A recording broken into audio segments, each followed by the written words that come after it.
Hey, this is Ashley, and welcome back to episode 16 of Beholding Out for a Hero. If you're unsure what's going on in this podcast, even though you've been listening for the last 15 episodes, don't worry, we're not sure either. Just grab some popcorn, grab a little wine, snuggle up in a fuzzy blanket, and get ready to be more confused than ever.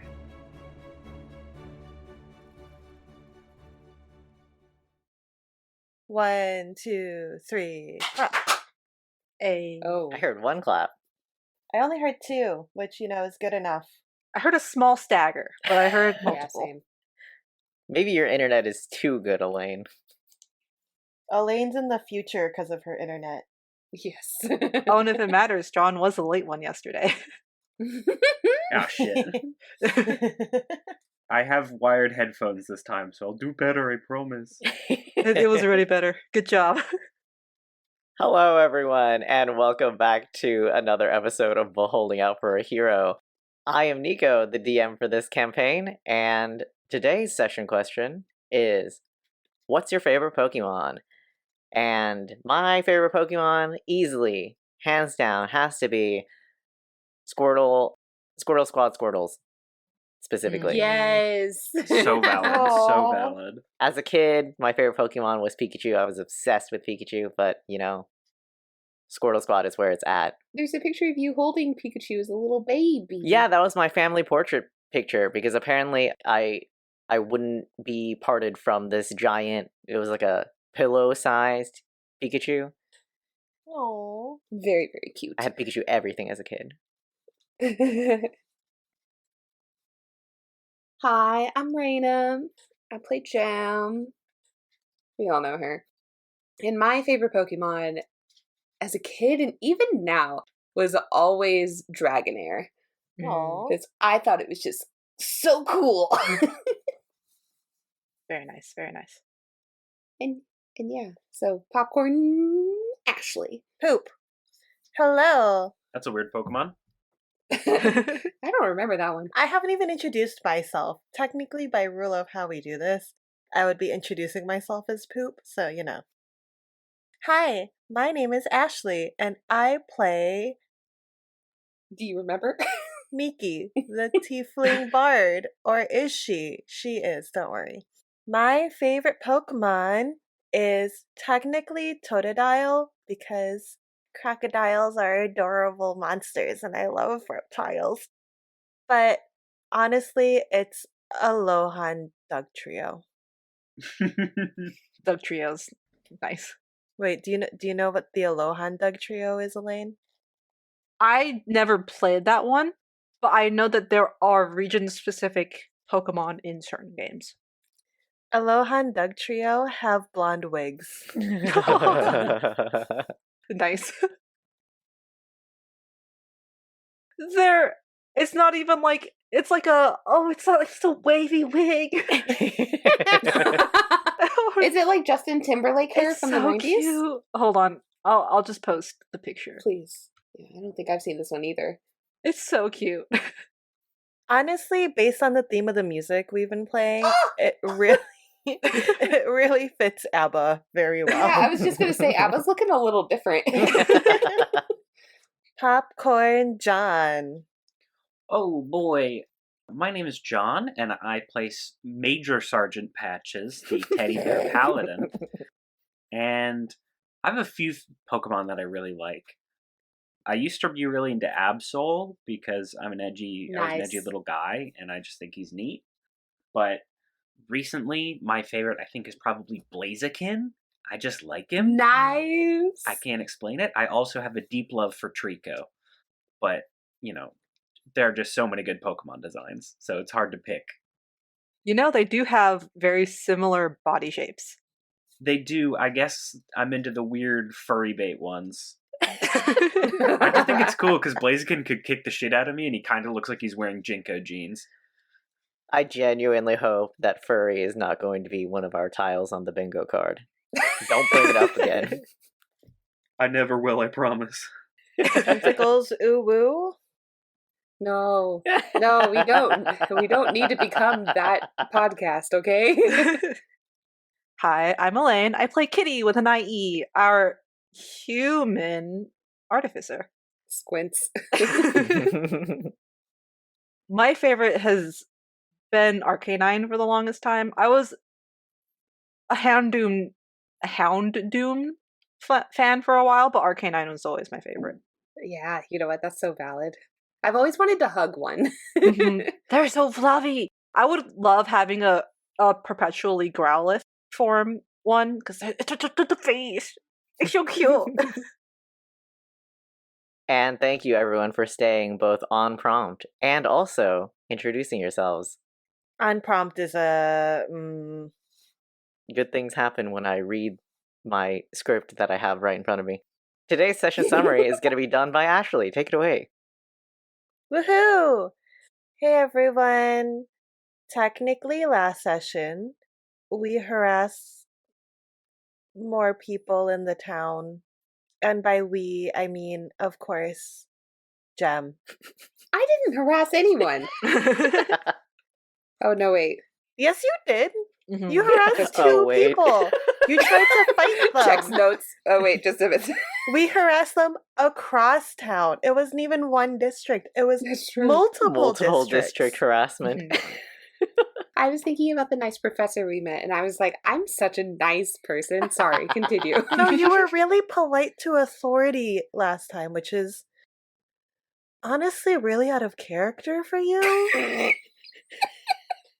Yeah, we met two people. We found out about an illicit fighting ring with a big prize of an artifact of some kind and money. And so the artifact appeals to some people and the money appeals universally. So I suppose we're submitting Gem into it? I'm unsure. Or Patches. Probably not me or Kitty. Oh, you know it's me. And then we went to university, which was fun. There were so many. Oh no, I'm 18. They're not small children. Ashley likes calling people small children, but Miki is the same age as the college students. We met a very nice professor. I don't think we learned anything important. And I swindled a few college students out of some silver, which was like top tier. And and Patches now has a bodysuit. Oh, you mean the I Heart Menthis t-shirt and hat? The bodysuit, the one that like buckles underneath, and it. What? And with that, What? so last we left off, you had. Let me pull up my calendar. I think 3 days. It was a bodysuit, Reina, not a t-shirt. It was one of those like full body suits where it's like it zips up all the way and you don't see the head, you don't see anything. Oh, I misunderstood. I thought it was like a women's fashion bodysuit that No. like buttons at the crotch. No, like a green screen bodysuit? Like a green screen bodysuit. Yeah, like a morph Like a suit. morph Yeah. suit? A morph Oh. suit that says I Heart Memphis, Tennessee. It is nighttime. You have, I think, 3 sleeps until the fight starts. Does anybody want to do anything specific in that span of time? Or shall I fast forward you to the night before the fight and then you guys can talk? We were gonna check the boat schedule just to see when/how often boats leave to the area we want to check out. Okay. And then I have a thing I want to do after we check the boats. As do I. We're not getting to plot today, Nico. We've thought of too many things. Back on the sidetrack. We've been on the main track for too long. Sure. So, the following morning, after your Memphis, Tennessee adventures, you guys head down to the large docking area and asking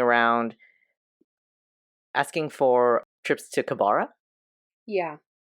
That is not a very common destination, with the soonest boat departing in 3 weeks, about, give or take. Woof. Okay. We literally cannot get out of this city. There are boats. When you ask the House Orion, a dock worker, he tells you that there are boats that are connected, but not a single trip all the way to Kabara. You can go to Trollenport, which often has more frequent trips to nearby destinations, including Kabara, and that will probably get you there sooner.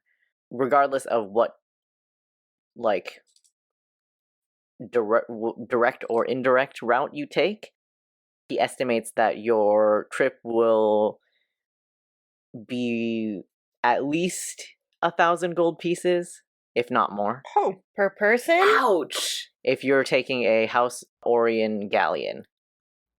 Per person. Per person. Jeez Ouch. Louise. And it'll take more or less 10 days. All right, Kitty, we're swimming. What if we get hired? Could we really get hired to be on one of these ships and then work our way across instead? Well, the 1,000 gold is specifically with the House Orion. Yes, with the House Orion passenger ship. Yeah, we don't need to take these 1%er boats. We can just work. That's what I did all the time. Yeah, we could try to find a cheaper boat. Could we surf all the way there? Oh. Can we find a Lapras to ride all the way there? I was just about to say that. Could we have Patches absorb the entire ocean to get rid of the trip? ShamWow's good, but not that good. Like in Tiny Tina's Wonderland, can we just blow up the ocean? Patches, can I have you roll a d20? Just a regular d20. For absorption abilities? I got a 6. Okay. Yeah, you guys are looking around to see what ships you can possibly work on, but most of all of the job postings in the docks are asking for sailors only and aren't looking for untrained laborers at the moment. Would I technically have job experience in this field? You would not have sailing experience. You need proficiency in water vehicles. Can we spend some time asking around non-House Orion ships to see if there are any headed to Trollenport? And then how much it would cost? Yeah. Go ahead and roll a d20 for me. 17. Ooh. Yeah, as you begin going from boat to boat, trying to find ships headed in that direction, that's a pretty common direction to head, as that's kind of a common shipping route. Patches, you hear a familiar call. The call of a crow, although crows don't frequently populate the seashore, and you know that to be someone you know. Looking around, you see an adult woman waving at you. Her face is familiar, but nothing else. She has black hair with long bangs that almost cover her eyes. She wears a large brimmed hat and is dressed in sailor's clothes. She's waving at you. I'll nudge Miki and say, I'll be right back. What? What? Do I recognize the woman? No, you do not. Oh, I look where he's heading. I see no one I recognize, and I start following him because I don't trust him to go off on his own. You see that in that general direction, there is a small keelboat that is... Also, for clarification, I don't trust anyone in this party to go off on their own. It's not a slight towards Patches. It's a slight towards everyone. It feels like a slight towards Patches. It hurts me. It's okay, I do it to everyone else too. The direction Patches is headed in is towards a small vehicle that is... It's got one mainsail and one smaller one. It's a 60-foot ship from one end to the other long ways. And it seems to be holding some cargo that is currently being unloaded. Around this ship, there is the one human woman that is waiting for Patches to approach her, and there is a gnomish man on board, as well as an elderly dwarf. Patches, as you approach this human woman, I'm guessing the rest of the party trailing slowly behind like creeps. She speaks and she says, "I don't think I've met you before," and you instantly recognize her voice to be one of the members of your former mercenary guild. She says, "Call me Emmeline, or Emma," and she reaches to shake your hand. I reach out and shake her hand, and I say, "Great to meet you. I'm Patches." What you doing down here, Patches? You looking for a destination in particular? Actually, yeah. We're aiming to travel across the sea. Go to, what's the place called? Kabara. Kabara. Kabara if possible, but Trollimport is okay as well. Or Trollimport, as close as we can get. We're trying to get to Capybara. Well, I'm just one of the crew members on this fine ship, and she motions to the small ship beside her. And we have just finished with our shipment to Sharn. And, if we have another job that perhaps will take us in that direction, then we'd be happy to have you aboard. Have we caught up at this point? Yeah, you're picking up, you picked up probably everything but the first couple sentences of this conversation. Oh, we gotta roll now that we've caught up. Oh yeah, that's true. Yeah. With advantage, remember. I'm gonna ask her... I got a 10! Damn. I'm gonna ask her, so what do you guys usually deal in? What are you trading? Whoa! When did you guys... This is my business. Well, That's a 9? we do small shipping jobs mostly on the southern coast. We don't venture out too far beyond the continent of Corvair or too far east to the Lazar Principalities. That's a little too risky for our taste. We're a small crew, as you can see. What? I love the Lazar Principalities. That's where I'm from. Oh, no offense to those people or, the people who do business there. We're not much of the fighter types. That's perfectly valid. And you're part of the Crows? She's lying. Oh, never mind. When Patches says, "This is my business," or whatever, Mickey just bops him on the head and is like, "It's okay. Your business is now our business." No. Why? Well, Patches, are you trying to hit her up or something? Pardon? No, I don't really... No. She's a 6. See, to Jem, she's a solid 3, even with advantage, so she's like, okay. But she just goes, "Well then, how is it your business if you've never met this woman?" Oh, we're part of the same company. Back in the day, before I left, I was part of the Wingless Crows, which Emma's a part of. That doesn't sound familiar. We used to work together on the same farm, down by the city Dragon Roost in Zilargo. You remember that farm, right? Oh. Patches was only there for maybe 2 weeks before he had to move on about other business. She's lying. Right. I see the Do you subtext guys now. want 2 minutes to clean up your backstory, and then we'll come back and we can try this again? Maybe No, just no, Patches no. needs it. It's alright. Look, these guys, they're with me. They're cool. Remind me, has Patches told us about the Wingless Crows? He has, right? He's told you about it, Jem. Okay. And Miki knows about it to some extent, I'm assuming. Kitty, this is probably the first time you've heard of the Wingless Crows. Yeah, but I don't think he cares. Yeah. Then Jem's just gonna step up and offer her hand in a handshake and go, "Oh, Zalargo, huh? I've done plenty of work over that way, too. And farm work, too? Yeah, same here. And she shakes your hand and is like, it's hard work, but it's kind of corny. Jem's gonna retract her hand and rub it on her pants. But it's something I enjoy. Can that make Raina's roll go up by 1? Still a 4. Or would it go down? Yeah, just go down to disadvantage at that point because I rolled a 2 and a 3. And she's like, okay, well, Kabara's a bit far, but... Kabara's a bit fara. That was a good one. Boo.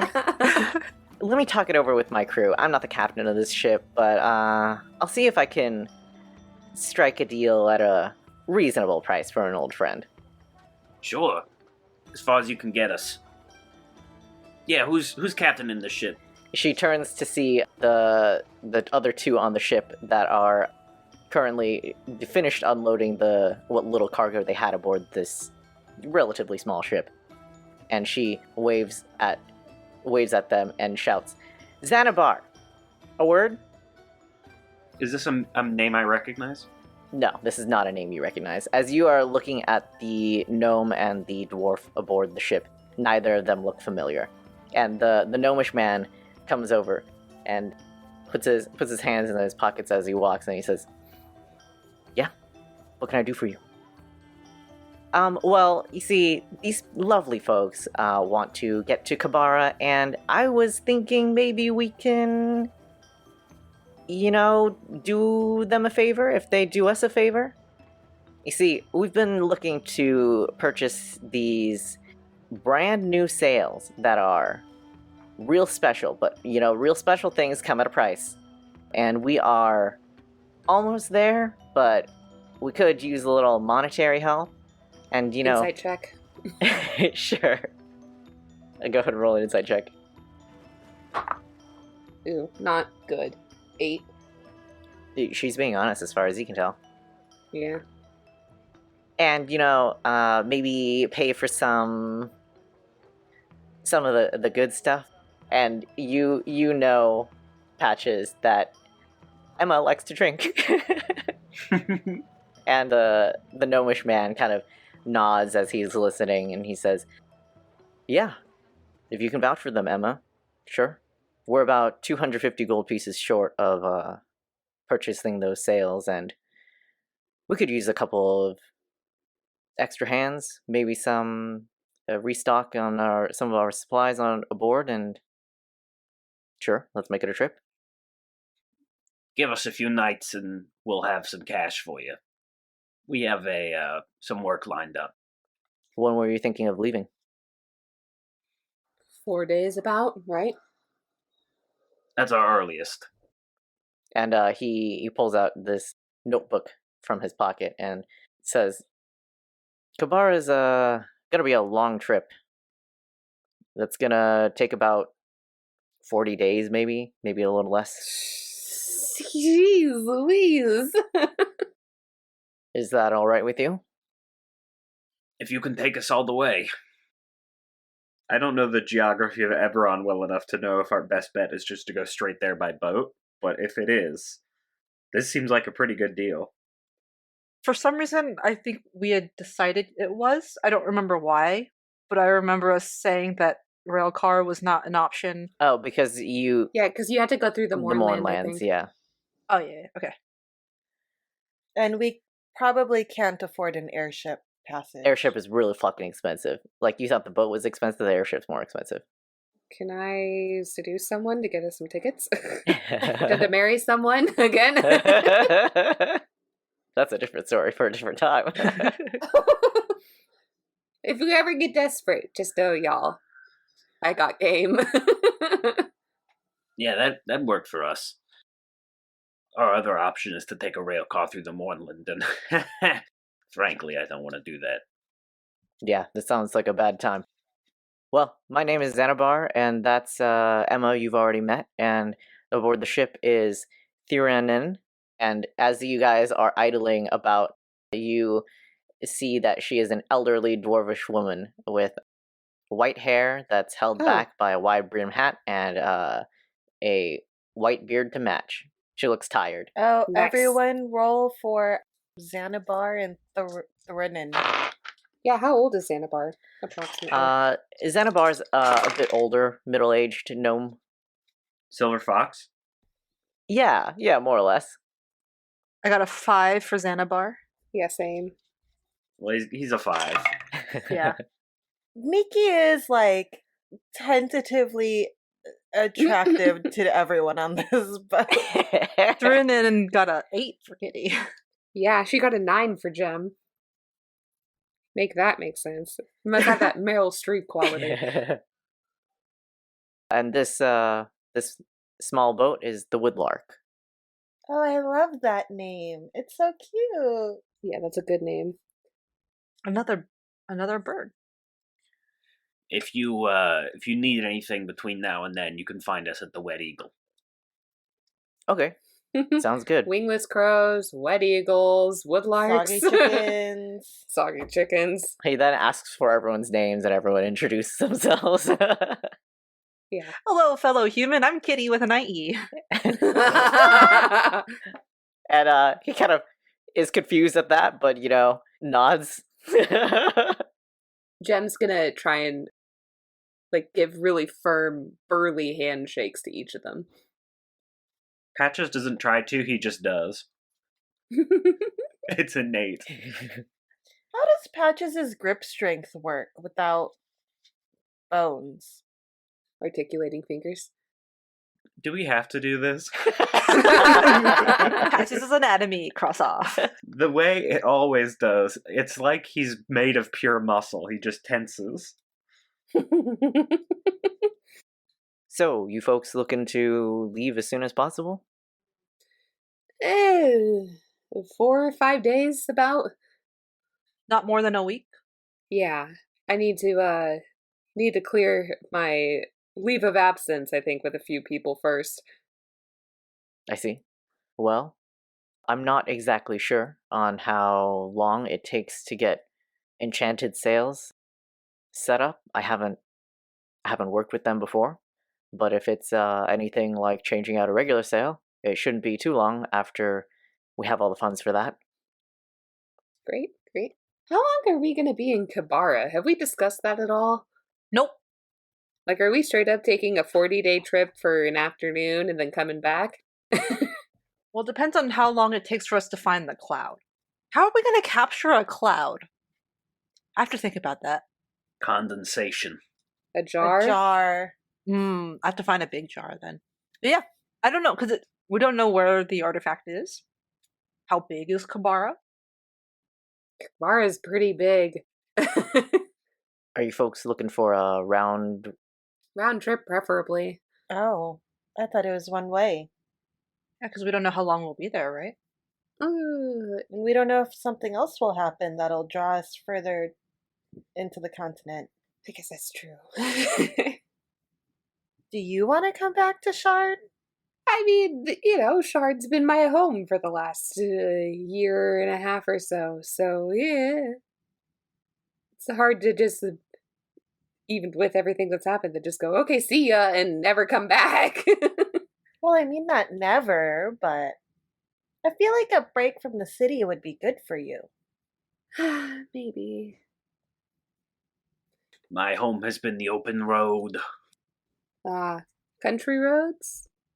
Taking you home? To the place I belong. West Virginia! What's that? West Largo. Well, Patches, I'm sure we can work something out if you have any, I don't know, magic thingies that, could talk to people at long distances. Do you know any of those? We know of some places you can go to do that, but I don't have any on my person. That's unfortunate. Miki, how far is sending again? Short. It's 150 feet or something, right? Message? The cantrip? Yeah, Yeah, message. it's short. Yeah, sorry, message. Sending is the long one. Remember, people aren't ignoring you. Your spell just doesn't go that far. Well, that's why I got rid of it. Are we in the lower district right now? We must be. That's where the water is. You are below the lower districts, yeah. Okay. You're on the shoreline. Got it. Then, yeah, since we're down here anyway, I might make a quick stop at Honest Faces and just leave a message. That would not be a quick stop. You have to walk all the way back. But you got a couple days before the fight. Like, you got not a lot to do. Yeah, just sometime in between now and the fight, I'll do that and just let them know that I'm going anywhere. I'm leaving for an undisclosed amount of time. Not undisclosed because I'm dishonest, but undisclosed because I don't know. And if they need anything, they know where to find me. And I'm going to be leaving in approximately 4 to 5 days. Yeah. We can do that in a bit. Yeah, well, sorry. Way in the future. Just making sure I get that out there. Well, when you folks have decided amongst yourselves whether or not you want to come back on my ship, or if you want to find some other way of transportation, or if you know how long you'll be staying there, then we can talk about a return trip. Does that sound fair? Sounds great. Yeah. I guess we have 40 days to figure out how long we're going to be there, so. That is true. Mm-hmm.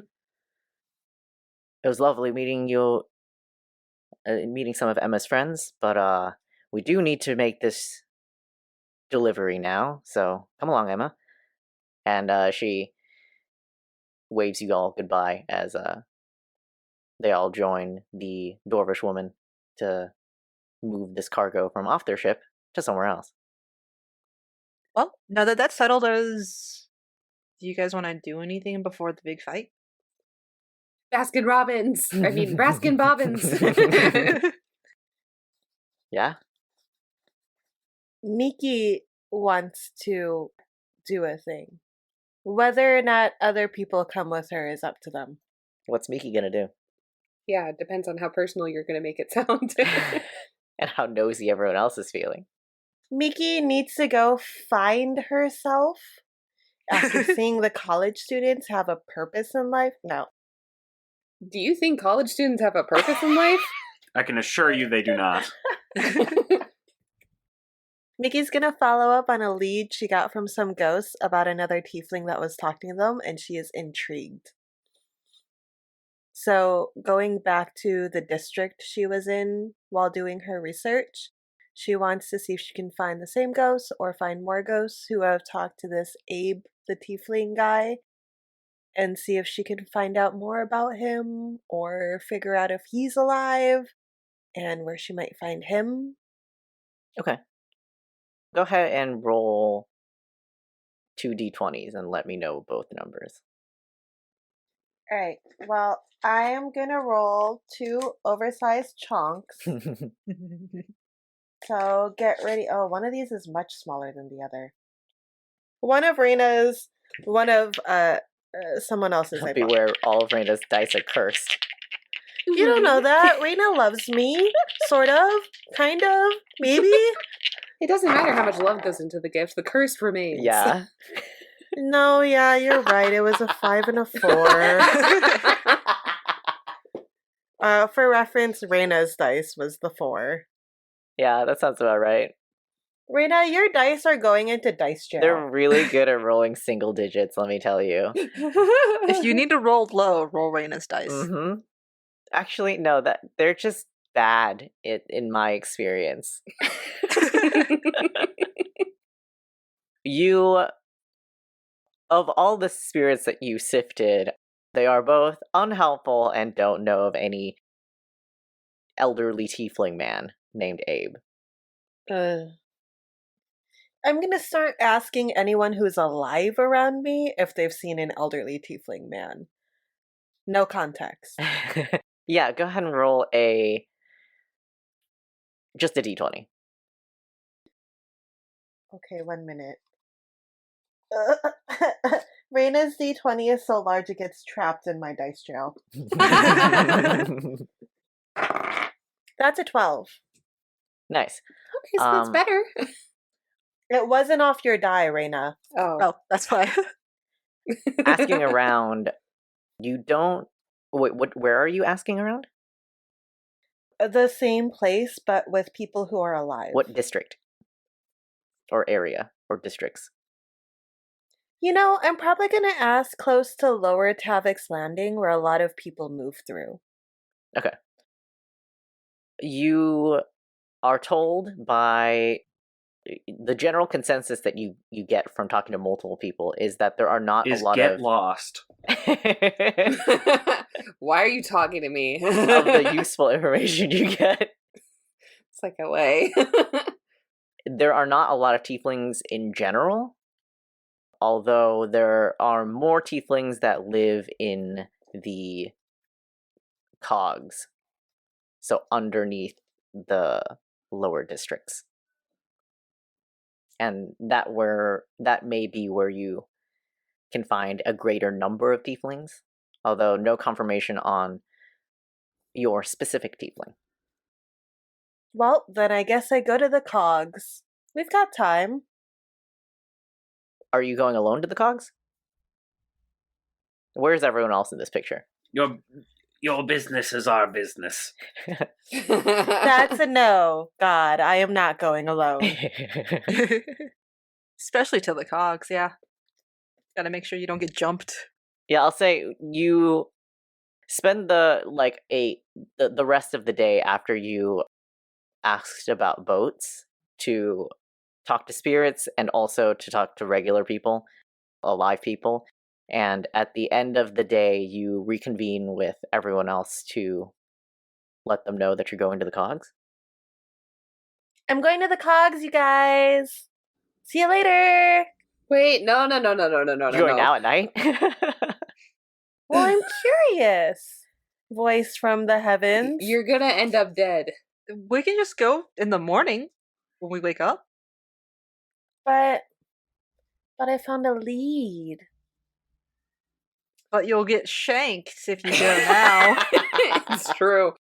Why can't I just shank them back? Because you'll be too busy getting shanked by the second guy you didn't see. Why can't you shank them back? Because then I'll be shanked. This is just the worst shanking conga line you've ever seen.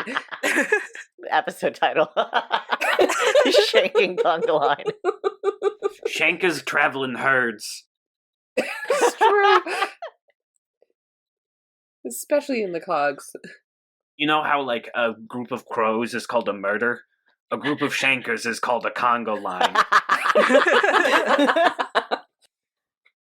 Fine. We can go tomorrow.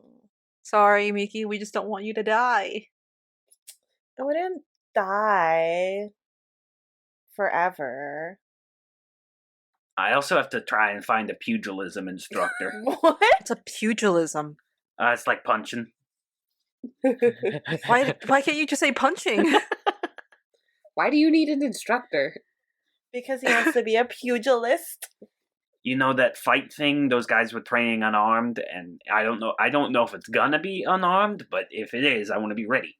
Wha wha. That was me throwing 2 punches. Yeah, Oh. so who is...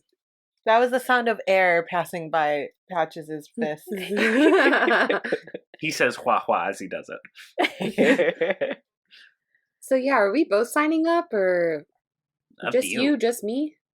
I mean, I'm always... If it's doubles, I mean, let's... Should we all sign up? Oh, no, I should not. Oh.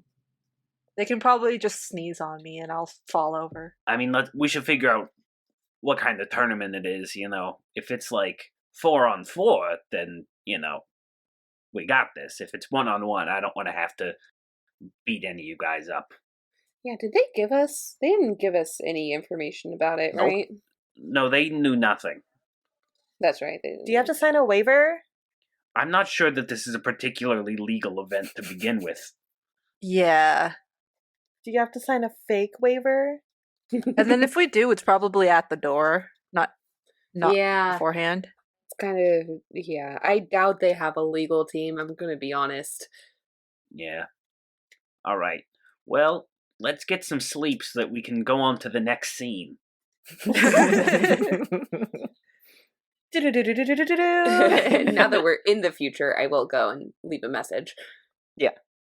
I assumed you had plenty of time to do that while Miki was talking to people and ghosts. Mhm. Can I have been looking for a pugilism instructor during that time? Sure, go ahead and roll a d20. Roll Raina's d20. Would this be like investigation? This is actually one given to me by my sister. No, this is Aw. chance. 10.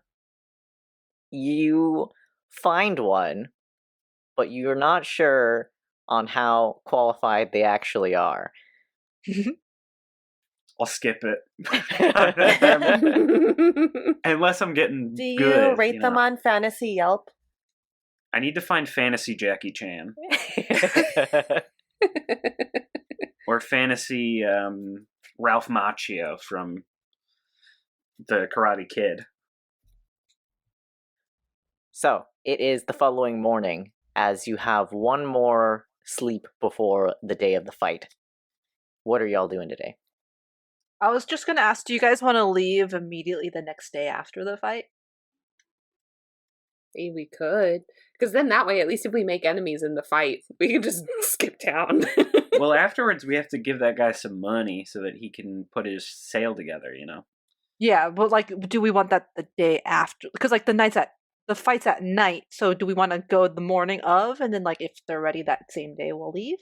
Or do we want to like wait a day, rest up, and then like, do it the day after? Where are we getting the money to pay him? Well, the reward is 150, right?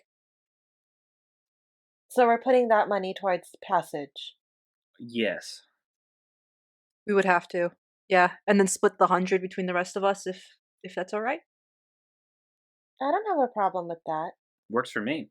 Yeah, it'd just be 20 per person at that point. 25. Oh, it's 25. Sorry, I was thinking 5 people because I saw Nico in the. I know, you're thinking about God again. And I think that's very generous about for you. We are very theological in this group. We think about God Despite often. not having a single We have a paladin. spiritual person. I guess we have a paladin. I don't draw my power from God. Draw my power from a sadder place. Oh. Your fruity scented core? That's right. The little felt heart they gave you at Build-A-Bear. It's exactly correct, yeah. It's like they say, you gotta rub it on your head for intelligence, rub it on your arm for strength, rub it on your chest for constitution, leg for spell slots. And where does wisdom come in, huh? Where does charisma come The in? mouth, obviously. You don't want to know. Oh. Oh? You don't need to think about it like that. I know I was engaged, but God, I'm not a slut. Moving right along.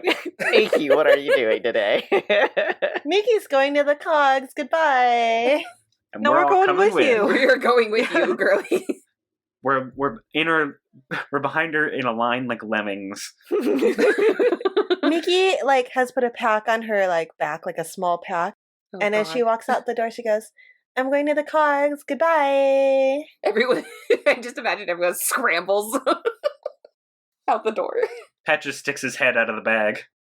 And like little ducklings, you say goodbye to everyone, but everyone is trailing right behind you.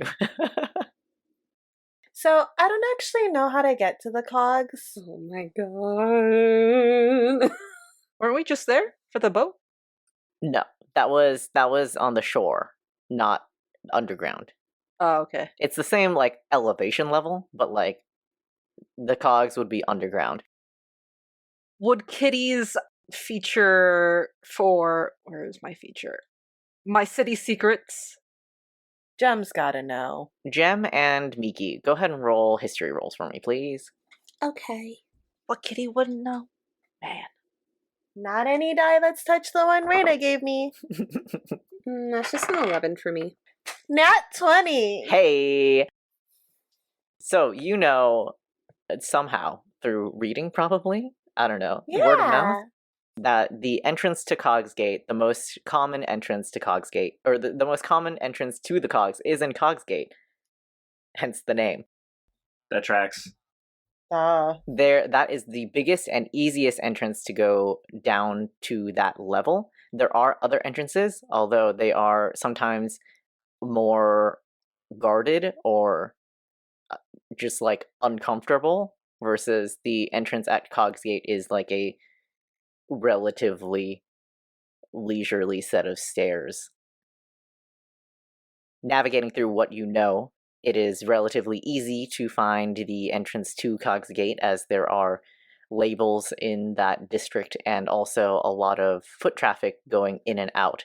What seems to be going in and out of Cogsgate are large shipments of unprocessed and also processed metals.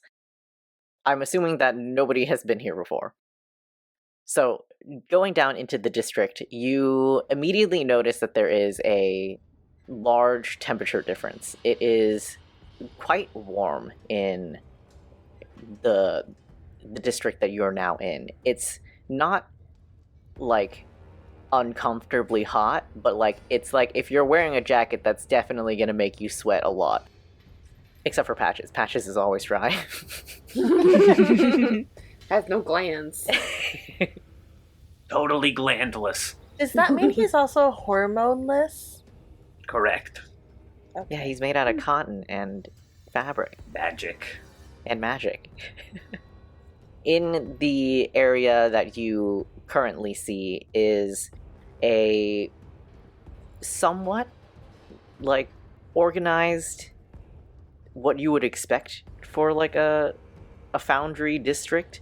There are lots of buildings and storefronts, as well as visible metalworking and the sounds of forges and bellows going. There are pathways and kind of roads like you would expect them to be. There are signs directing you to the exit, as well as signs for Ash Black, which is another region of the Cogs. Oh, I thought it was an insurance company. Go on to the Ash Black Insurance. We're on your side. Yeah, you know, they have the little duck. Ash Black. As far as the denizens Jem of... shanked immediately. As far as the denizens of the Cogs go, you see a good number of dwarves, as well as a good number of warforged and other maybe not so welcome races. You see a handful of tieflings, more tieflings than you've seen in the lower districts of Tavik's Landing. And you see occasional others, a handful of like half-elves and humans. There's even a couple of lizard folk. Oh. Like the one in Baskin Robbins. Raskin Bobbins. Oh, there's also a good number of monstrous races down here as well. There's some gnolls wandering about that nobody seems to be paying much attention to, as well as some Knowles Fielding? few goblins and a couple of hobgoblins. The one particular Knoll named Knowles Fielding is wearing really good boots. Dressed to the nines. Also, for some reason on Discord, your mic popped a little bit, so I thought you said a hot goblin instead of a Same. hobgoblin. I was like, oh, we don't even need to roll for this one. Yeah, that goblin's specifically very hot. Ooh. Quick question. Mhm. Who are these people? It's been a minute since I've thought about them. There's that one monstrous gang in Sharn. Yeah. The Dask. Yes, the Dask. The one that Jem accidentally peeved. Mm-hmm. And hence how she got her beauty marks on her face. Mm-hmm. What of them? Do they live down here? Jem, you would not know very much outside of the Tyrants in terms of like gang territories. You roll a history check at disadvantage for me, please. At disadvantage? I don't need help. I roll bad enough on my own. Should we put Reina in dice jail? Oh, actually, that was relatively Maybe. decent. It's a good idea. History, that's going to be a 17. Ooh, very nice. Maybe not. Yeah, you would know that the Dask do have some or all control of the cogs. You're not certain if that's 100% true, but that's what you've heard. And you've also heard that the Boromar clan controls much of Middle and Lower Dura. I'll hand, I don't know this actually, but Jem, if you need something, I have my Menthis, Tennessee hat. Oh. And morph suit. The morph suit is Patch's sized. I don't think you'd fit.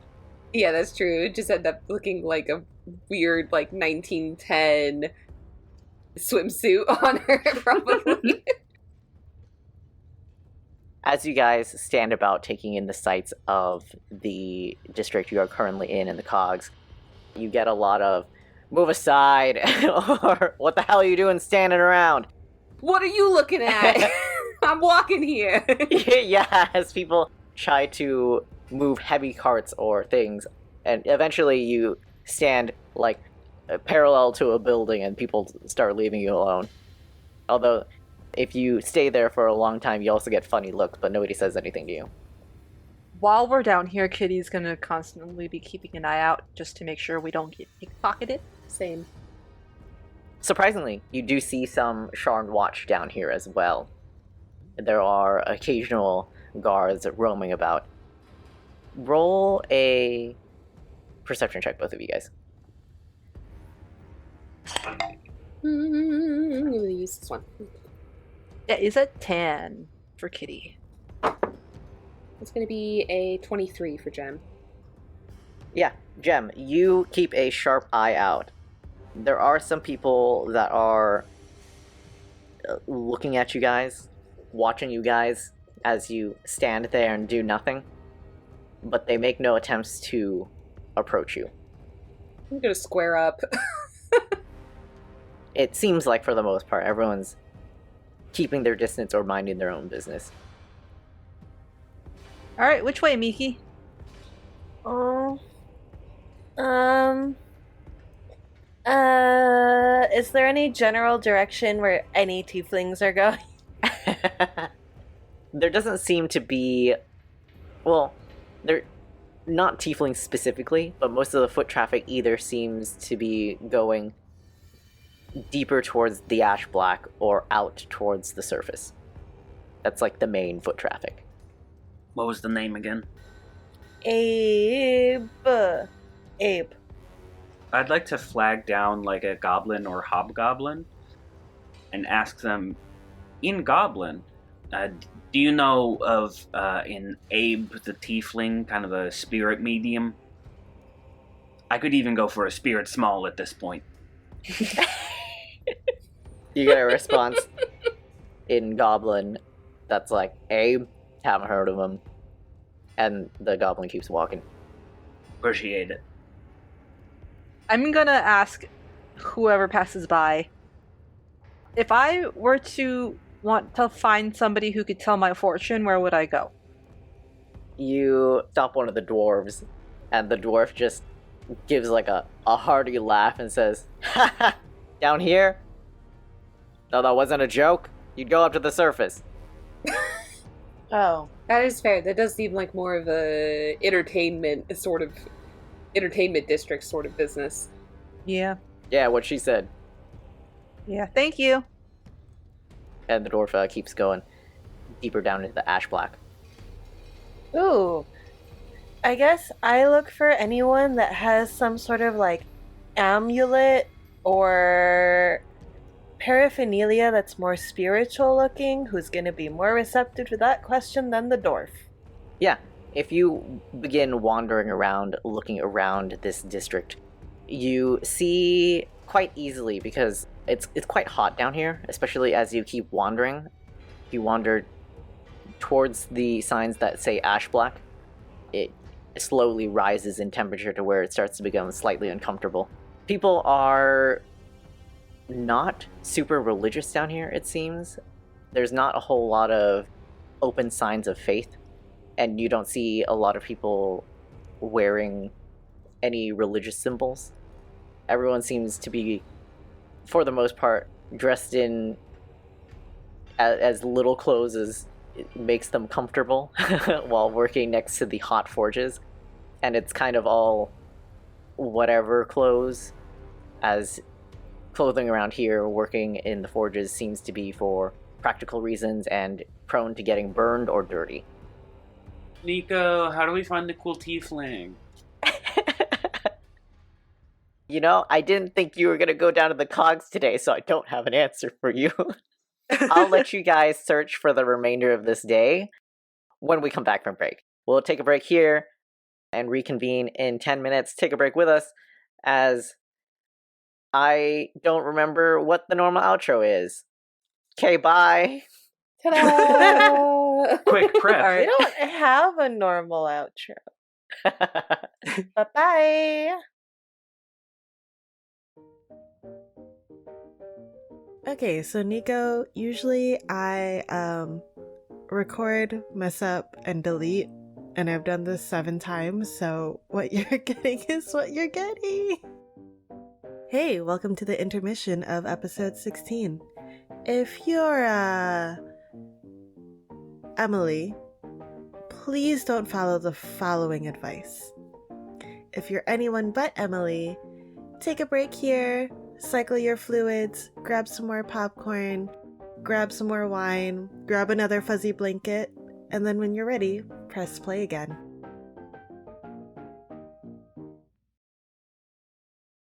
Welcome back to everyone except for John, who's in Malaysia now.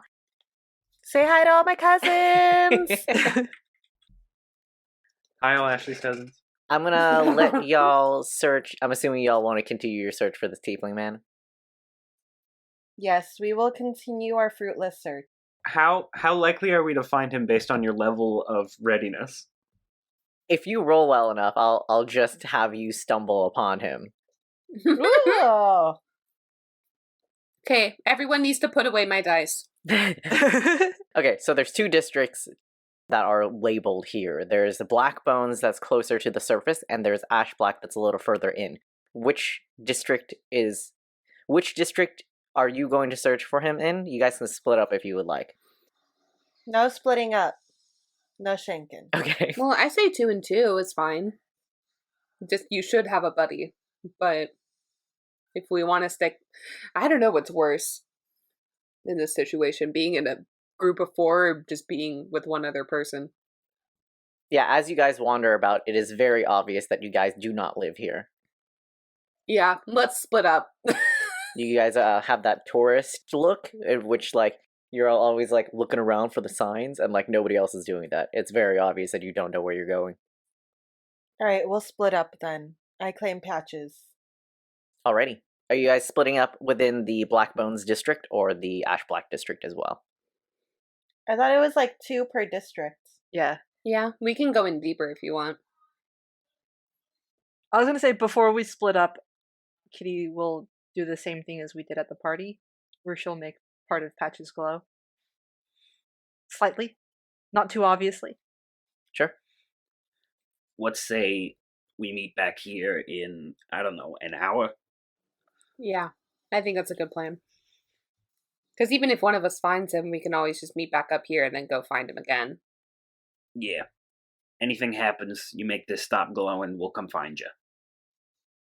Anything happens to y'all, you scream real loud, and we'll come running. Good plan. I have message, so I'll just keep pinging Gem. Well, we're Until going I to be find kind her. of far away. Yeah, Yeah, I know. It's like we played Marco Polo before. I guess that's true. If it's a cantrip, yeah. Oh, hang on. I think really hard to summon Lieutenant Sparkles. Because I can telepathically communicate with him while he's within 1 mile of me. Yeah, where does your horse live the Hold rest on. of the time? Remind me again, John. Yeah, it does. Do you apparate Lieutenant Sparkles, or is it like Lieutenant Sparkles exists and then you just like call him over? Does the Wet Eagle have a stables? No, but Drazen will make something for you that works. It's a post outside with a piece of rope tied to it. That's all he needs. He's a magical horse. So, like, does Lieutenant Sparkles operate whenever you want, like batteries, or is it like different? No. Okay. Okay. You're calling down Lieutenant Sparkles? Oh, wait, you know what I can do? Is if we wait here for 10 minutes, I can re-summon him. Yeah, you can do that too. Just real quick. Yeah. Oh, I can actually dismiss him whenever I want. So yeah, I'll dismiss him and then conjure him back, I guess. So does he conjure, like, at your side? Yes. I think what's the funniest option? I think like as I'm casting the spell, like my hands start to glitter, and then I throw the glitter in the air and it falls on the form of a horse, and then Sparkles appears. Excellent. Does this frighten the locals? Does it make them look at us with more impressionism? Can I do it in like a side alley so not as many people see? Because I do need to keep a low profile. Roll a stealth check at disadvantage for me, John. Oh, son of a bitch. I realize I've been trying to ask if they think we're more impressive now. Well, one of them's in that 20, but I got a 6. Yeah, you try to duck through one of these side alleys, but there's not like much wall coverage, unfortunately, where you are, and with the height of Lieutenant Sparkles being a big horse, that between that and the glitter, which very much does not match the surrounding atmosphere, everyone sees. That's all right. The people that are hunting me don't know I can summon a horse. People are looking at you. They think you guys are people don't freaks. know yet. My beautiful pink-maned unicorn, I'll walk it out and I'll say, all right, my lieutenant will go with you and we'll keep in contact with each other so long as we're within 1 mile, 1 fantasy mile.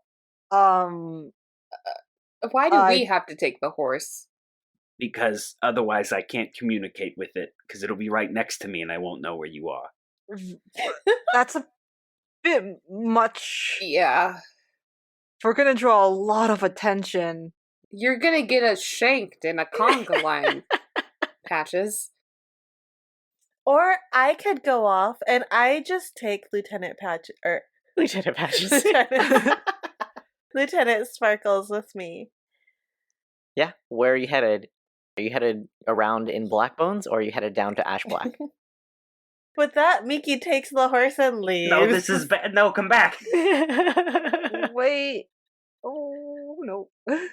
Jem's just gonna watch her go, like, tight-lipped and not fully sure whether or not she should intervene or just let natural selection run its course. I'm gonna have Lieutenant Sparkles stop. Because I have power over Sparkles. He listens to me. Yeah, Lieutenant Sparkles stops. And I say, fine, you don't want him around? And I dismiss Lieutenant Sparkles, and Miki falls on the ground. Oh, I wanted him around. I'm sorry, Patches. I think he just brings a little bit too much attention down here. Yeah, we already look like tourists. We don't. Who are you? Have we met before? I've never seen this suit of armor in my life. I would just like to say to everybody, yeah, where are the guards? Oh, fine, we'll do it the old-fashioned way. But when you get shanked and we can't respond fast enough, don't blame me. It's okay. I've been shanked before. I'll probably get shanked again. At least we know I can take it. Okay, y'all, what district are you searching in? I think Miki is going to just search the district she's already in. Yeah, Kitty and Jem will go deeper. Okay. So, Miki and Patches, can you both roll perception checks? Perception check. 18. Nice.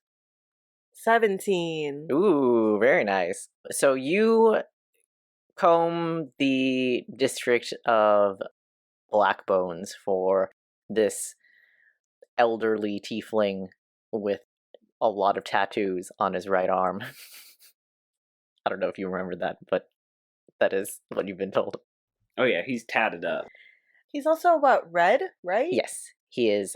He has vibrant red skin, and eventually, you searching the buildings and working your way towards the lava rivers that do exist in this district. You eventually, As you do. yeah, that's part of the reason why it's so hot down here. You eventually do find a elderly tiefling man in a tent that seems to be, or near a tent that's set up near near the largest lava flow in this area, who seems to be squatting in that general area. There are no surrounding buildings. As the closer you get to the lava flow, it becomes uncomfortably hot and unbearably hot to most regular beings. Does Miki have fire resistance? No, Mickey's an ice tiefling. This sucks. She's been casting Ray of Frost around herself for You ages. hate this. This is the worst. It is uncomfortably hot for you, probably unbearably hot to even get as close as where that tent is. That's maybe 10, 20 feet from the river of lava itself. As you watch, you roll a perception check for me. Both of you guys. Oh, that was much shittier. That's an 11. 6. Okay. Oh boy. You guys don't see a whole lot. This tiefling man somewhat matches the description that you were given, Miki. Hard to confirm. He's wearing essentially a bathrobe as he paces back and forth outside of his tent, talking, but there's no one else in the area. Ooh, can I use my my eyes of the dead or whatever to see if he's talking to a ghost? Yeah. What is that ability? We workshopped it so that I could use one of my bardic inspirations to be able to see ghosts and interact with them. Oh yeah, that's right. Okay. Tales from Beyond. There are not any ghosts immediately around him. Oh. Jesus crazy. I'm so ready for this Oh. crazy prospector tiefling man. Meanwhile, think about what you want to do. Meanwhile, in the ash black, as you and Kitty begin to wander down to a lower, it's not like a whole level lower, but it slowly tilts down further deeper into the earth. And it also is notably hotter down here. You see a large river of lava where at some points you have to like climb an elaborate contraption across without taking damage. Here is not as nice as the Black Bones district. It seems to be built very stingily, where everything is super, super dense. There are narrow walkways, and some like walkways where you see people walking between various buildings and forges. You're like, is that a walkway, or are they just squeezing themselves between buildings? And that's kind of the whole vibe down here. Okay. You get halfway, like maybe 3 blocks in before signs stop appearing, and at that point, it is up to you whether you want to proceed further. So I'm gonna turn to Kitty and say, so we gotta play it cool. We cannot look like tourists down here. And I'm gonna like stuff my hands in my pockets, kind of have that like, blasé sort of posture. Yeah. Of like, yeah, I live in this shithole. What are you gonna do about it? Kind of energy. And just, keep an eye out, but act as natural as possible as well. Go ahead and roll a performance check, and Kitty, you as well, if you're going to join in on this. Well, I was gonna say Kitty wants to look around and see, check out the appearance of the people who look like locals. Do we have to rub dirt on our faces? Yeah, to look more natural? to imitate them. Yeah, anything we Yeah. have to do. Yeah, I'll lump that in with the same performance roll. Okay. Is it performance or deception? I'm going to say performance. Okay. I got a nat 20. That gives me a 19. Ooh, very nice. Nice. I got a 13, so not the worst. Yeah. Kitty, you immediately pick up random gunk on the floor and start smearing it all over yourself, and you look the part, definitely, and are trying your best to pick up on the acting portion of it as well. Jem, you're, I don't know, distracted. Your acting is a little less convincing than whatever Kitty has going on. I'll join her in rubbing garbage all over me. And so you getting guys that, are now that stank covered in soot and grease. And both of you, please roll perception checks at disadvantage for me, because it is very difficult to see around here because of how this district is set up badly. Double 9s. At disadvantage? Mhm. 11. 11. Okay. You guys see down here are mostly... It has a higher population of Warforged than the previous district. There are very seldom other races, although if there are other people down here, it's dwarves or monstrous people. There doesn't seem to be many humans, tieflings, or elves or tiny humans. None of those. As down here is not only extremely claustrophobic, it is also significantly hotter. It's almost uncomfortably hot. Makes you feel like you're dehydrated even if you're not. Probably not here. Yeah. You guys do get a couple of funny looks in which they're like, you don't go here. But it doesn't, nobody gives you any trouble. Jem's gonna return those looks with the way that the main guy, Tatsu, I think his name is, in Way of the House Husband, the way he looks at people. Yeah. Should we go find the others? I don't think we're gonna find Mr. Abe here. Yeah, let's go.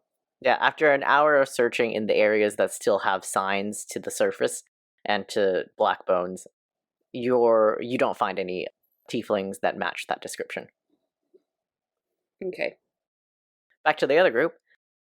The tiefling who's talking to himself. What you doing? From as close as I can bear, which is not close. Yeah, you're probably still a good 30 feet from him. I'm just gonna call out hello, sir? Excuse me. Hey, you. Can you roll a persuasion check for me? A check for politeness? Nah, balls. 12. He looks at you and then, after some thought, decides to ignore you. And this time he is still pacing about, but he's not talking to himself as loudly. Kind of more just under his breath. Are you Abe? Hold on. Patches, do you have any weaknesses? Not resistance? Are you flammable is my question. Just in general. Do I have any weaknesses? Yeah, are you extra flammable? I don't have any fire dangers. Okay, Cool. you're not a fire hazard. Okay, just No. checking. Even though you're made of fluff? Yeah, maybe you should change that, Nico. You are always dry. Unless It's true. Miki has been using you as a sweat towel. He's in armor. It wouldn't work. Oh yeah, that's true. Do you approach the tiefling's tent? Yeah, I'll approach him a little bit. We're looking for an Abe, some kind of spirit medium. a spirit medium? Wow, what do you want? Oh, Well, Go on, spit it out. my friend is also a spirit medium. And we're looking for some information. Oh no, I was just curious. But, Namely, that we're looking to satisfy our curiosities. Congratulations, it sucks. Why? Ugh. There are so many reasons. But if you're happy with it, power to you. I mean, I don't really care. It's been my life for the past... Shit. Patches, how old are you again? 10? Is Patches 10? Well, I'm 8? 10-ish. Yeah, 10. 10 years? And he gives you a kind of a sarcastic smile. That's great. All right, how long's it been happening to you? Can you just leave me alone? That'd be fantastic. We came all this way to find you, and this is how you're gonna treat us? Why would you come find me?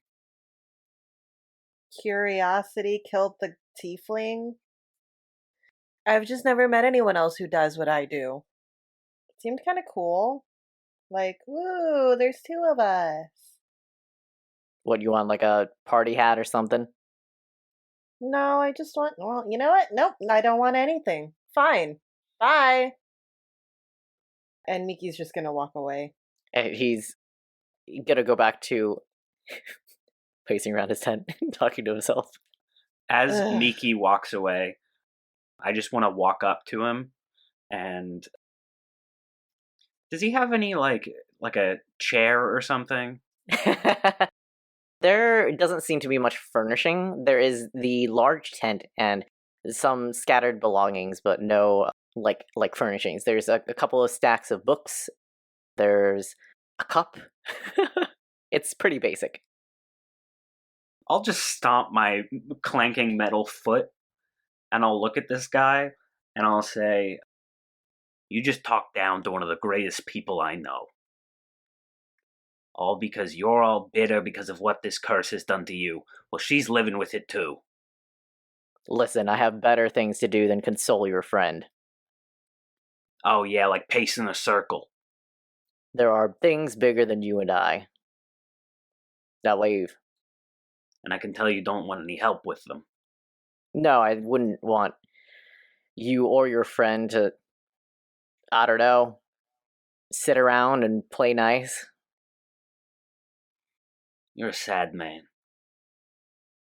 Great, thanks. He gestures for you to join Miki again. Let's see, what is there anything I can do to this guy before I go? Patches, come on! Can I... Here's what I'm gonna do. I want to punch him and at the same time use lay on hands to heal all the damage I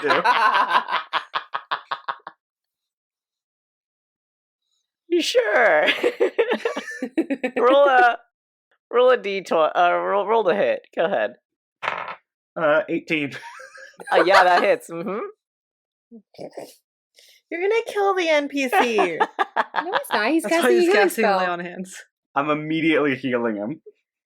Yeah, you sock him real good, and how much damage do you do? 5. Dang. You like uppercut him, and he goes flat on his back, and you heal him at the same time, and he kind of like scrambles back and is like, Jesus, what the fuck is wrong with you people? Grow up. And then I'm gonna walk away. Fuck you too. That's the last you hear from him as you go back towards the city settlement area of Black Bones. For what it's worth, you're the nicest medium I've ever met. Patches, did you punch that man? Only a little. Patches. So the Patches is like, here's a compliment. And Miki's like, I don't want it. He was mean to you. He deserved it. People are mean all the time. We can't punch all of them. It's too much effort. I'll punch whichever ones I can. No one's mean to my girl. Oh. If your armor wasn't burning hot right now, I'd give you a kiss on the head. I would not recommend it. It would be at least first degree burns. Yeah, we'll wait till we get up on the surface. Alright, let's go find the other two. Yeah, you wander back to the main roads, and eventually, with enough wandering, you do run into a very sweaty, greasy, ashy Kitty and Gem. What happened to you? Blending in. Yeah, we were fitting in. I don't know what you're getting on about. Abe sucks. I take a handkerchief and rub at Kitty's face and go, maybe more at the blending of whatever. What is this? Kitty definitely acts like the petulant kid who doesn't want the mom doing the thumb licking rubbing thing. Meanwhile, Jem's gonna walk up to Patches and go, "Oh, you guys found him?" Yeah, he was saying something about, oh, there's something so much bigger than you and me. And I was like, well, we could help. And he was like, no, I don't want you around. So I punched him. Did you throw him in the Nice. fire? No, I didn't want to kill the guy. I just wanted to send a message. Well, where is he? Maybe I can talk to him. He said something mean to Miki. Oh, I'll go throw him in the fire. Yeah. Okay, no one's throwing anyone in the fire. I don't need to throw him in the fire. I'll just go talk to him. Why were you trying to find this guy anyway? I don't know, some ghosts were talking about him, and I thought it'd be interesting. I've never met anyone else who does what I do, legitimately. I've met a lot of people who, faked doing what I do, but no one who legitimately does it. And did you tell him the ghosts were looking for you? Or, the ghosts told you about him? No, I mean, he didn't really ask for proof that I could do what he did. I think it was just implied. But you didn't tell him, so you just kind of came up and were like, you're a spirit medium? And that was that? Those might have been Patch's exact words. Yeah, Kitty, you want to come with me really quick? Okay. All right, Patches, where is he? Give us a general direction. We'll go talk to him. I point that way. All right, can we go? Yeah. Wandering around, you're looking in the city as you roll perception checks for me, please. I mean, we can lead him back. I'll just try and stay out of sight because I did punch him in. Okay. I thought Patches wanted nothing to do with him. Lead us back, but don't get into vicinity, you know? Yeah, if I see him again, I am gonna beat him up. They lead you guys to the edge of the buildings in Blackbone and point towards the giant lava river, as there is a tent and what seems to be a squatter's area occupied by one, relatively close to the lava river. Currently, there is no tiefling in sight. There is just the tent. Oh, Okay. maybe he's inside the tent. Yeah, I was gonna say Kitty just goes in. Maybe he jumped in the lava. Yeah, can we just go take a look around? Yeah. I'm walking into the tent. You... Kitty T poses. You walk into the tent, and there is not a whole lot here either. Outside, there was a couple of journals and a cup and maybe some utensils and a plate. Inside, there are a couple more journals, and there is a elderly tiefling man turned away from you towards the inside of the tent. And there is a glowing crystal ball in the center of the tent. There's a couple of food/pantry items that are kind of piled to the side, and that's pretty much all that's here. It's pretty sparse. As you enter the tent, there is no response from the tiefling man. Steal the crystal Yeah. ball. I was gonna say I grab the crystal ball and then I'm gonna walk out the tent. As you reach to grab the crystal ball, the elderly tiefling man's eyes are glowing red, as well as the crystal ball is giving a faint white, yellowish. It's not red glow, but a yellowish or white glow. As you pick it up, both glows go out, and he turns to you and says, "What the fuck do you think you're doing?" I just walk out and I head to the lava river. I'm assuming he follows me. Can you make a strength contested check with me, because he's not going to let you just walk out. You're right there. Why a strength? Why not a dex? It's kind of a tug of war situation. Oh man, I suck at strength. Man, we make everyone's days worse. Hey, listen, I did not antagonize a single person here. You guys Yet. did not give me any garbage Yet. about this. 17. Ooh, I rolled a 19. He yanks I rolled it a back 19 from too, you. but I have a -2. He yanks it back from you and says, "Jesus, can't a guy get some peace and quiet around here? What do you want?" Since that didn't work, I'm gonna just pull out my gun and point it at him. Oh my god. Okay, I'm intervening. No. And I'm gonna grab Kitty by the back of her shirt and go, "We do not aim firearms at people. Do you get me? We do if we mean to shoot. No, not here. Not in enemy territory." He needs to apologize to Miki. Who? Kitty? Okay. Sir, I'm sorry. Put that damn thing away. Come on. Do it. I lower it, but I'm still holding it. Hand it over. No. Kitty. No. Kitty, I'm not kidding. Hand it He over. needs to apologize to Miki. And he will when you're not threatening him to do it. Any apology under duress is not a genuine one, okay? It's not? Oh, if you want a genuine apology, you might as well shoot me now. Listen, sir, I'll deal with you in a second, okay? I'm trying to get the toddler to give up the gun first. Hand it over, Kitty. You'll get it back, I promise. Kitty's just glaring at Abe. Jem's just glaring at Kitty. While there's this standoff, he's gonna go back and put his crystal ball down and set up a few things in the room, seemingly for another ritual spell. The same one that you saw before. All right. Sir, listen. Yes. Listen, I'm not here to ask for an apology for our friend. I don't care. I'll be quite honest, because I'm sure you had your reasons. Everyone down here should. But I just want you to know there were a few details that she didn't tell you. The spirits told her about you. And if this is, as you said, so much bigger than us, then if you don't want to deal with it, we could take it on for you. And upon mention of the spirits telling her about him, he turns around to look at you, Jem, and says, "What did they say?" I don't know. She just said that they told her about you. And I think she was just looking for someone that she could relate to. And Just mentioned me, or did they tell her to find me? I think, I'm going to be honest with you, sir, I really think finding you was of her own volition, not necessarily the will of whatever spirit she was talking to at the time. Okay, in that case, it probably doesn't matter. Why? Ugh.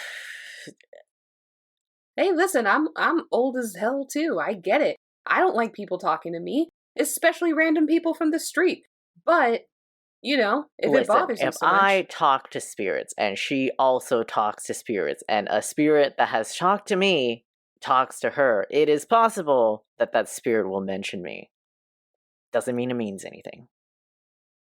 Yeah, but you had a moment where you made it sound like it did mean something, so that's what I'm wondering about. It could, but not necessarily. Yeah, and what if it did? I mean, I don't know, I'm just the middleman here. I'm looking for specifics. I don't know, maybe they said, the great Abe is the one who will save the earth, but he cannot be rude to a tiny human and an elf he just met. Spirits don't talk like that. And he turns around and goes back to setting up for another ritual cast. Tell your friend it was nothing. It was nothing. But it was something. And I'm gonna pull out a platinum piece. And I'm gonna hold it between my fingers and I'm gonna go, and I think you could tell us what it is. And he turns around, crosses his arm and says, "Listen, I don't want your money. I just want to be left alone." That's okay. Jem, we should just leave him alone to fail at whatever he's trying to do. Oh my god. And we just let him die a sad, lonely life. Thank you. Miki at this point will send message to Jem and be like, how's it going in there? This is taking a while. When I respond, is it verbal or is it telepathic? Is it, that's a good question. I think it's verbal. Okay, then I'm just gonna go, oh yeah, Kitty pulled a gun on him and he's being overall uncooperative, but you know, if you tell him what the spirits actually told you, he might talk. And he starts to make shooing motions with his hands. Can you please leave my tent? Yeah. Give me a second. As you wait for another message. The message comes back. They didn't tell me anything. They just said he also speaks to spirits. Oh. Well, then, yeah, okay. Because he said if they just mentioned him, then it was probably nothing. And if they just mentioned him, then it was probably nothing. Okay. Cool, sir. Can I get you, like, a drink or something for bothering you? You could leave me alone. That'd be great. Okay, see you later. Hopefully not. I'll make sure to come back next week, sir. And we're gonna become great friends, you and I. As he shuts the tent flap. When Kitty leaves, she's gonna kick at one of the poles, so hopefully the tent will collapse. Go ahead and roll a strength check? Yeah, strength check. Oh, that's a 3. It gives that side a shake. That's it. God, am I remembering this correctly? I don't feel like the spirit said anything important about him. No, I believe you asked the spirit about other mediums, and this is what the spirit told you. What did Jem say? Did she say anything to go kick his ass? No, she said that Kitty already tried to kill him. You know, for someone with some sort of divine mission where he needs to save the world on his own, he's not really looking for allies, is he? I don't know that it's that important. Maybe he's just like catastrophizing it in his head. Probably. Maybe he's a fantasy door dasher. I gotta get the salami cheese on rye to this guy or else the world will explode. I mean, I'm sure he's doing what I assume most spirit mediums would do, which is try to put the spirits at rest. The only thing that's gonna be resting over there is my foot in his ass. Because she still can't touch Patches, she takes one of her hairpins that she's been wearing and just like tinks them on the top of the head. Whenever Kitty and Jem rejoin, Kitty's stomping like a upset child. You see Kitty stomp over to join you all. I will take Kitty in a hug and kiss the top of her head and like pat it and go, there. It was a gallant effort. I tried to knock his tent down and I couldn't do it. It's a heartfelt gesture, but you guys are both disgustingly sweaty. Oh, and I still got dirt all over me. Yeah, you're starting to Yeah, sweat the but dirt you're also off. not going to give me first-degree burns, so... That's fair. Yeah, better sweat. And then for the fun of it, I'll try to do the same thing to Jem. Jem will just lean down at a 45-degree angle. Or squat. Alright, can we... I'm not built for this. I'm an ice tiefling. Yeah, let's get out of here before someone from the desk recognizes me. Who's the desk? You don't want to know. Okay.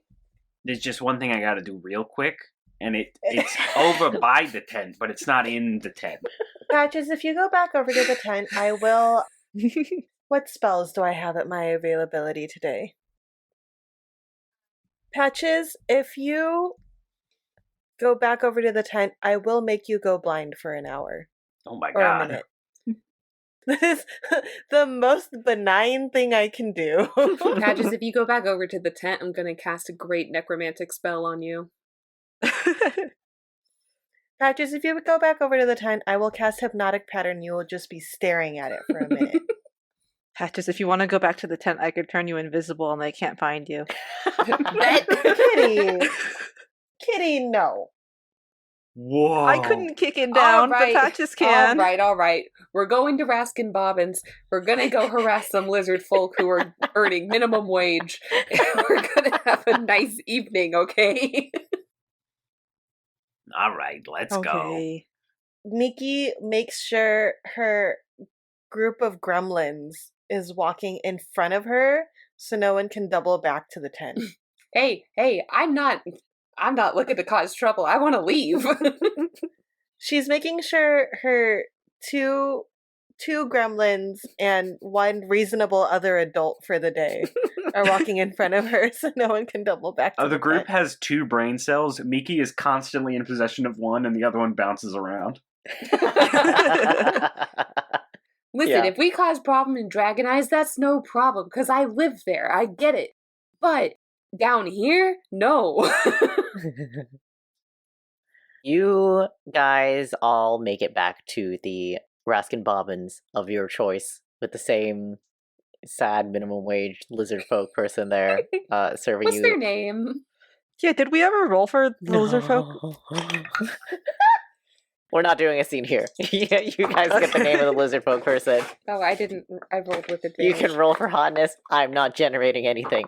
You guys get your ice cream, and then you guys go home because you guys are gross and sweaty, and it's been a long day. Do lizard folk get advantage? That's up to you. Yeah. Are you a monster? Yeah, I'm a tiefling. Who cares? That's a 7. I got a 6. I got I'd a like 6. peanut butter, please. Yeah, eventually you guys make it back to the Wet Eagle to rest before the day of the fight. Is there anything else you would like to do? I would. When we get back and everyone starts settling in and everyone starts chilling out, Jem's gonna order a bottle of something strong from Adrasid. And just kind of, if Miki and Kitty are kind of off to the side, she's just gonna beckon Patches over. I'll go up and see what's up. Miki is playing chess against Kitty and losing atrociously. Kitty is Eating the pieces when Miki looks away. Kitty is complimenting Miki every chance she gets. And if Adrason's nearby, I'm going to wait until he either leaves or ask him to make some distance. Yeah, he's going about the place, seemingly Okay. setting up, I don't know, decorations. Patches, you don't drink, right? I mean, I can, but I don't really have a need to. And also, I would not become inebriated. Well, you're welcome to drink if you would like to, but I've had some stuff on my mind since Harks came by with the news, and I needed to bounce it off of somebody, and Kitty I love her to pieces, but she just wouldn't get it. And I needed someone who could understand. Yeah, what's up? Well, before I came to Sharn, a lot of stuff happened. And essentially the long and the short of it was that I was accused of murdering somebody that I didn't kill. And it caused a lot of problems, and I had to leave. And the news from home that Harks brought me was that there's news going around that I'm dead. That it was just an unfortunate circumstance, and now it's behind everybody, and I guess I don't know what to make of it. So, you were wrongfully accused of murder, and now they think you're dead too? Yeah, and that's what it boils down to. Some hoity-toity lady from a noble family, ended up dead, and they pinned it on me, and now the son of that family is saying that I'm dead and gone, and that I don't know how to live anymore, because it's like, should I still be careful, or can I just start acting out and doing whatever I want? It doesn't make any sense. And it doesn't make any sense. I think I might know who you accused of killing. It was a matriarch, wasn't it? And how do you find that out, huh? I connected some dots. I heard about an elven matriarch passing away and how they were doing pretty good afterwards. Yeah, they have been, apparently. I think this is just me. Look, I don't know the ins and out of the politics here, but from what it sounds like, if this guy says you're dead, he means to make that the case. Yeah.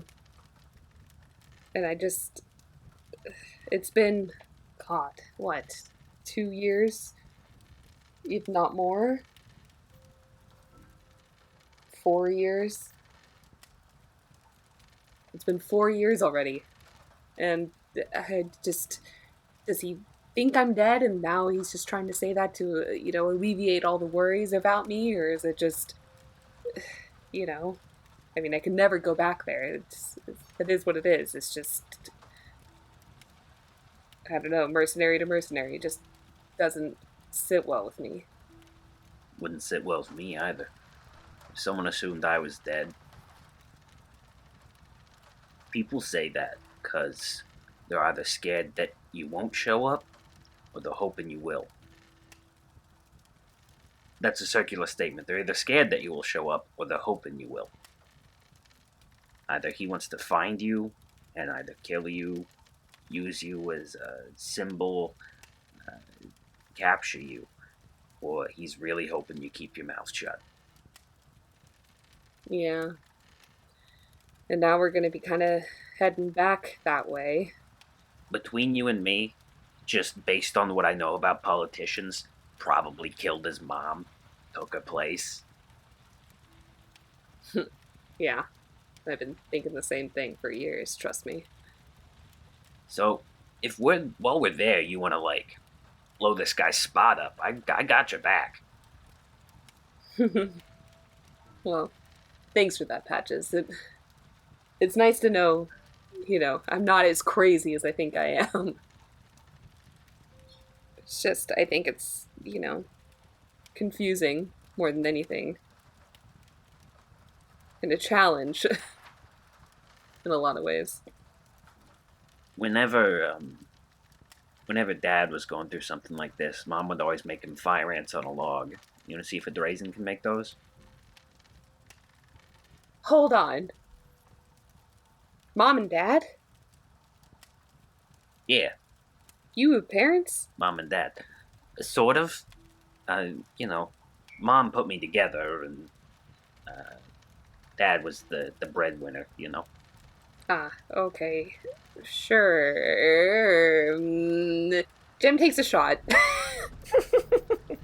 And then sits on that one for a second. No, you're gonna have to run that by me again, sorry.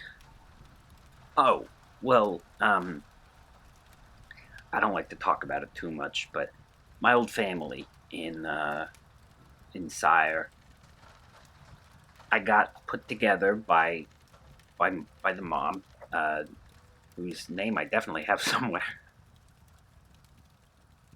Fivs. She was a hobgoblin. She and her husband, Clow, who was what are those other guys? Bugbear. He was a mercenary, like me. That's where I get a lot of my mercenary tendencies, and I was made to make sure their little girl was safe. Huh. I never knew that about you. And not a lot of people do. Yeah. I don't think Miki does either. I get it. There's a lot of stuff Kitty doesn't know about me either. Yeah. You know, my one job was to protect my girl. And some stuff happened that I couldn't protect her from. So now Miki's my girl. So, Jem, if you ever want to beat the shit out of this guy that put you in a shitty position, blamed a murder on you that you didn't commit, because I know you, and if you had killed a matriarch, you would be loud and proud about that shit. Yeah, I will gladly drag him through the dirt. thanks. And I'm gonna pass the bottle over to him and say, I know you don't drink, but... I take a swig, and I go, I feel completely the same. Totally unaffected. But, consider it a shot for your girl. Yeah. She had been old enough, I'm sure she would have liked this. Yeah. And if you ever want to talk about it, to how life screwed us over, let me know. Yeah, I think I'll take you up on that. And I'm just gonna pat him on the back, like, real hard, like, it's not gonna make any sound, but it would be a slap on the back for anyone else, but it's just gonna kind of thwomp. Looks like Miki got checkmated again. Yeah. Oh my god, Kitty, I don't understand. Why do the pieces move different every single time we play? Well, because sometimes the horsey likes to go left and right, but sometimes it wants to go diagonal. You want to know the secret, Patches? Kitty's eating the pieces in between. Looking at the board, there's only about 8 pieces left. Aren't those made of marble? It doesn't stop her. Teeth of steel. You gotta eat what you gotta eat. It's okay, you did a really good job. You keep learning super quickly. I don't feel like I am. Rules change. Oh, this game's too complicated. I got next. I don't know that there's gonna be anything left. And you guys have a relaxing rest of the evening as you rest up before this fighting competition that I totally thought we were going to get to this episode. Of course we weren't. Nicholas. Why would you think we would? You should have known better than that. But we didn't, faff around. We pursued something. We pursued did. some plot that you set out previously, just not the stuff you had I ready. did. It wasn't. Yeah, I thought you were going to get to the fight now and then the tiefling guy later. So I was like, I don't have to worry about how you guys are going to find him because that's going to happen later. I am a fool. You gave us 4 days to do whatever we wanted. Can I, before we move on, can I actually roll against Kitty in Dragon Chess? Sure. I'm proficient. I would like both of you guys to roll at disadvantage because half of the pieces are gone. Yeah, proficiency doesn't matter when there's nothing to play. What What are we kind of- rolling? Just d20s. I guess intelligence. Oh no. Intelligence. Yeah, if you're proficient, you can add your proficiency. 12. With disadvantage, I got a 17. No! Oh my gosh. I swear, if I had all the pieces. Yeah, playing with only half the pieces is definitely throwing you off, Patches. But Kitty is used to playing with less than the full set. I do the Sicilian defense, just like in Gein's Quambit.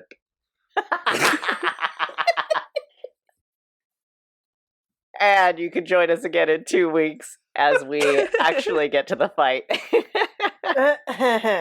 Possibly. No, you guys are waking up tomorrow morning. Like, the next time we pick up, you guys are going to be waking up and it's morning and you guys are going to be headed off. Yeah, but the fight's at night. We have a whole Nico's day. like, I don't care. We gotta go find that tiefling again and harass him even more. No, I'm bringing you guys to the fight. We're starting off. I'm not going to... I take it back. You're not going to start off in the morning. You're going to start off at the fight. Your free time has been revoked.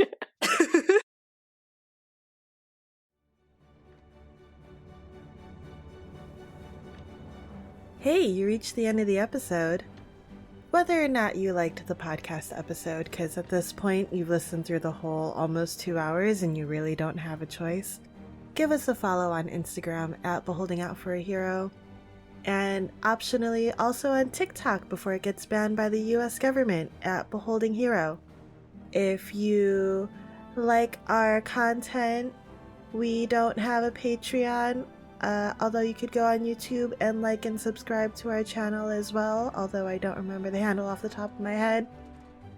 On YouTube, that's gonna be Beholding Out for a Hero, all one word. So go to the Instagram, which might link you to the YouTube, but probably won't, and tell your friends about us. Thanks! See you here in 2 weeks for episode 17. Yeah. Please don't ever make me do these again, Nico. I hate doing these. I'm so bad at them.